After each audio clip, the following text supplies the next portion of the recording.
the forest navel. Welcome back to Pikmin 1. Stay hydrated. Thanks. Chill out, game. Anyway, I'm Aaron the Black Dragon. My name is JarylGaren, and I think this video remote might be a little bit old. As well as the cord of this nunchuck. Yeah, of course they are old. Anyway, we're gonna go into a new area today. We have last episode cleaned up a little bit of the Forest of Hope, where I collected 3 tasty parts for us. And there's 4 parts left, but for 2 of them we need another Pikmin variety. What could it be? And for the other one... No, I think for all of them actually we need another Pikmin variety. Yeah. Anyway, we could cheese one of these parts at least, but I opted not to do so. Also, it just takes more time than it's worth. It's just a nice little glitchy thing that you can do. So welcome to a new area. I wanna say, like, least favorite area. The forest navel is one of the areas that I like the least. And there's one thing that I personally think you should go for, like, instantly. You can kind of see it already in the distance. Yeah, the blue one's there. Yeah, it's like the first thing, so maybe don't guide all of your other Pikmin in there. There is something that you could latch them onto so that they can be occupied with something, but... Yeah, namely that wall. Yeah. Also these little rock deposits that or calcite deposits, I don't know what they actually are. They are a source of nectar in this area as well. There's some grass spots and then there's this rock part, so they will be our source of nectar if we need it. And we get a new Pikmin variety, so you can guess that we want that. A single seed that dropped into water. How peculiar. Instantly showing that the blue Pikmin can survive underwater. Yeah. Now that's good tutorial. There's a Pikmin of yet another color. Near this one's cheek is what appears to be a set of gills. It also just kind of looks like a mouth. Let's be frank. This trait suggests to me that this blue type of Pikmin can enter the water without any trouble whatsoever. There's only one way to find out. Drown it! I will use A and hold and whatever. Typical Pikmin tutorial. So important is growing the number of blue ones. And the first day you come here, try to find that onion immediately. It will make the rest of this place easier because the next few days the blue onion will be up with you. At the beginning, the onion is down here. It's the same as with the yellow Pikmin. It stays in that spot, that's their home base. They are safe around that area for that one day. However, it's tedious to go up and around if you need a certain amount of Pikmin for a certain amount of tasks, and then you need to go up there, need to go down there. It's nice to have them all conglomerated in one spot, which later Pikmin games, as we talked about earlier in the series, I think it was the first episode even, do a lot better with just merging everything into one onion. Yeah. Which was kind of an idea already in Pikmin 2, where they had like the purple and white Pikmin not designated with their own onion. They were in the ship. Yeah, they were conglomerated inside of the ship's hull. And that also made retrieving those a lot easier because you just had one spot for 2 different Pikmin varieties to check. And then for Pikmin 3 they just decided, how about we just do that for all of them, which makes the onion color actually look really cool. Only thing is, the onions look... Yeah, the legs have something out of an anime. Let's just keep it at that. Your imagination can go run wild with that information that I just gave you. Yeah, the onion legs in Pikmin 3 are really wiggly. So, there's a few new enemies that we get to see in this place, finally. I also just saw a walking loaf of bread, so that's fine. Important! Also want to check the map really quickly. Hold on. Let me give those Pikmin a real quick sip. So, there we have the map. A lot of little separate like terraces filled with water, so of course the blue Pikmin will be helpful. The one part that we have right there is, I think, the fastest and easiest part to get for the blue Pikmin. The one that's further down less so. Yeah.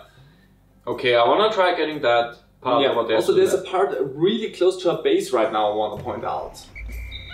Okay. So maybe have a look at that. Interesting, now it's on the other side. Check the map again. Yeah, the camera also spins around. Yeah, see, now it's down there. What interesting part. That part is easy enough to get, because these little wooden structures, send your Pikmin onto them, they will build a stick, and then they will just go and grab... No! There's one reason why I stop you from that immediately. Why? Below you is a little nest of shear grubs. So if you have your Pikmin just... You actually can see the snout of one of the shear grubs down there, yeah. Oh yeah. If you have your Pikmin just collected part like this, they will go into the nest of shear grubs, the shear grubs will eat some of them, the part will not get delivered to you. The next reason why I stop you is because of those little, like, grey elephant-esque things running around there. Yeah. And maybe I should just let you make your thing. I should not stop you from anything. It's so difficult. I just don't want you to suffer. Also, there's the loaf of bread. Yeah, bread loaf. See how it wiggles. It's a fun enemy. It wiggles and jiggles. It's also the only enemy like this in the game. There's no other enemy like this. This is a unique enemy in this game. I think in Pikmin 2 you see that type of enemy a lot more often, but this is the only time you see the... I think it is actually called bread bug. I think so, yeah. In Pikmin 1. It's so nice to see all of these colors. But yeah, there's the little elephant looking enemies down there. Yeah, I know these from Pikmin 3. Yeah. In Pikmin 3, I think even in Pikmin 2 already, they have two abilities. Fire and water. Yeah, in the first one they only have the fire ability. And they are determined what they spit out with the color of their snout. So this one has a red snout, so that means fire.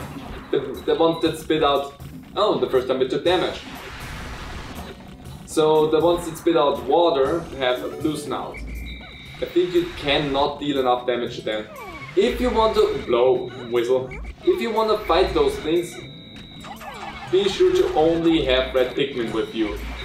I'm noticing. Yeah, and you already lost the yellow Pikmin. So what will happen in this fight? You throw your red Pikmin onto the backs of the things, the fiery blowhogs, that's what they're called.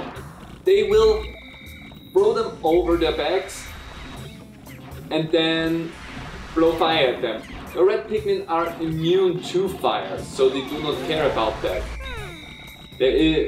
So the method to fighting them efficiently is take your red Pikmin, throw them onto the backs of the enemies, and just let them do their thing. You don't need to worry about anything with the red Pikmin. They will lose the petals and will eventually turn into leaf Pikmin, but this is still a way better trade-off than your Pikmin eventually dying.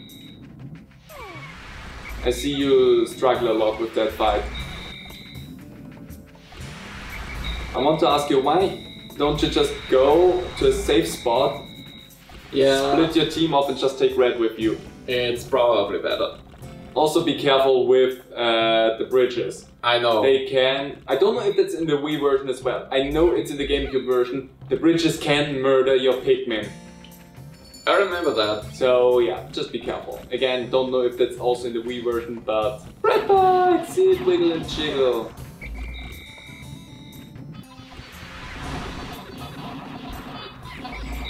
Also, a rule of thumb, if you throw your Pikmin onto an enemy, they will deal a little bit more damage. So that is why I tend to do that.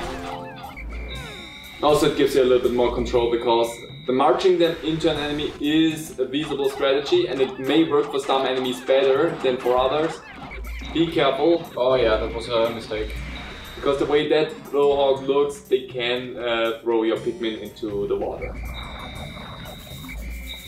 Yeah, but there's some enemies that are easily fought with just marching them in, like the sheer grubs right here, just marching Pikmin around, they're easy enough to be taken out like that, unless they're flying, which, while they're flying, they actually recover health. Yeah, I know. But yeah, sheer grubs easily taken care of if you just march into them. But everything that's a little bit bigger than just a small sprite that goes down easily, I tend to just throw my Pikmin at, because it gives me a little bit more control, and also just a tiny bit of extra damage helps and goes a long way. And if you find bomb rocks, which I know where some bomb rocks are, but if you find bomb rocks, then we can start tearing down some of these walls as well, because they are tedious. Hiya, breadbug. So this is the first time we get blue Pikmin in a stage, and it is immediately also the first time that we don't really want to use it, because everything can set stuff on fire in this area. Which is interesting. Also, you need to be careful because there's a ledge, and for them to come back up you need to go around. Also sheer grubs. This area loves sheer grubs. I'm noticing. Yeah. Which is also a reason why I do not like this area that much. So this is one of the prime examples. You can throw your Pikmin up there on the ledge and let them build the little staircase bridge down. You don't even need a yellow Pikmin for that. Just be freaking careful that if you do that, hey, if the bridge is not fully done, come back here and whistle at the Pikmin. Even if they do not come down to you, as long as they are whistled and colorated, they count as being in your party, so they can deal with that. But yeah, if you throw your Pikmin in the wrong spot here and they somehow end up below the bridge, they could potentially die because of that. So that's also something to be really aware of. Stop that. It's been a while for me that I had a game where I could just shed so much knowledge on. Because lately I'm just playing a lot of blind games. Also, we got a first part in this area. It's a gear. Or a cog. Automatic gear. It has a thin crack. It has thin cracks running through it. I tried to fix them with dirt. I hope it will be alright. 6 out of 30 parts. If I can find just 6 more, I should be able to increase my ship's capability. That sounds like a lot, but remember, there's 4 parts still left in the Forest of Hope that we needed blue Pikmin for. At this point, we could go back to the Forest of Hope and get ourselves the 4 parts that are there. There's also the impact side that also has 1 more part for us to get that we, at the very beginning, said we needed different Pikmin colors for. We have all of the Pikmin colors that are in the game. So we could also go back to the impact side and get the 1 part that's missing over there. Also, I think you just found the bomb rocks. And breadbug. But that over there needs a separate bridge. Yeah. I found my gravity jumper. By manipulating the forces of gravity, this key component gives me the final boost I need to make the jump to super light speed. Good thing I found it. It's a spring. Also, these parts are ginormous. How do they even fit in the dolphin? Also, you need to be careful of the fiery blowholes there. Yeah, I think the Hokotation technology has like size shifting and such. That might be. I mean, they have space travel, so not everything that he has is garbage. Just looks like it. Also, want to check the map? You have 2 Pikmin that are strewn about that you should be concerned about. That one seems to be somewhere around that corner up there. And the other one is near the bridge that you had all of your struggle with the blowhogs. Good, you dealt with that bridge. Now you could navigate them through, but you will navigate them through fiery blowhogs. So best to maybe be close to them. Also, I don't have enough. How many do you have? 23. If you get the 2 Pikmin that are left, you actually would have enough. But again, you would have to navigate them through the fiery blowhogs. One is down there apparently. Through the fire and the flames. Is it stuck below that? Did it just die? I think it just died. I think it just got eaten by the bridge. Okay, so the glitch is not done and gone in the Wii version. Bad to know. No, that's not. I think, yeah, done. There's 2, 3 even. Hey, you have enough. Again, you just need to navigate them through the fiery blowhawks, which may or may not be a good idea. Yeah, no, not at the moment.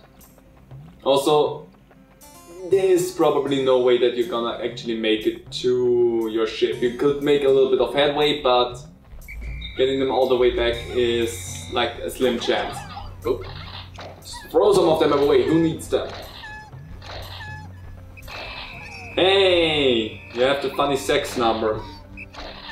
The number the internet is obsessed with. Yeah. Now, if you would have a total of 420 Pikmin, they would lose their shit. But we don't. Ah, there's the grass. Also, these wisps up there, I don't know what they're called. You just need to throw Pikmin at them. They carry nectar around. They don't deal any damage, but if you throw a Pikmin at them, I think yellow Pikmin have the best chance to hit them because they can fly higher. There we go. Let the nectar fall down. Also, the Pikmin back there are not in your party.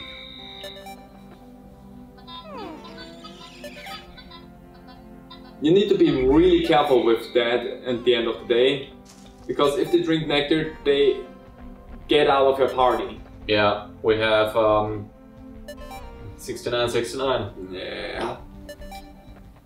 Even the one is stuck a little bit on the ledge. But yeah, if they idle out of your party because they're drinking nectar, at the end of the day, that might kill some Pikmin for you. I might have skipped the cutscene. Oh, yeah, you did. 4 days since impact. Deep in the caves I discovered in the forest, I encountered blue Pikmin. Those blue fellows have something resembling gills on their cheeks, and they appear to be amphibious, surviving both in water and on land. The wonders of nature never cease to astound me, even in these alien lands. So we got blue Pikmin. We lost some yellows today. Actually 2 yellows and some blues, but we also sprouted some blues, so it's not that bad.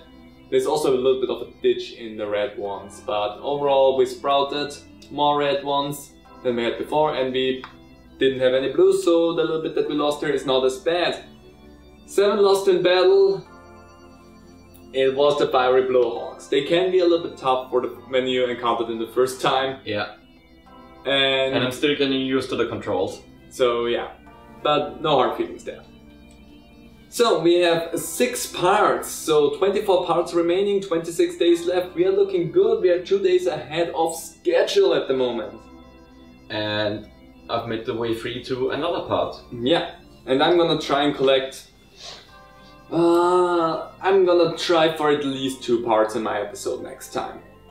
I think what would also be really helpful is getting the bomb rocks to destroy the... That's why I'm only aiming for 2 parts, because I want to get the bomb rocks, I want to get the spring that's over there, I want to get the place and everything open. So I think I can get 2 parts, but one part definitely. Anyway, I'm gonna leave this episode right here. Hope you all enjoyed it, and we'll see you next time. Bye. Bye.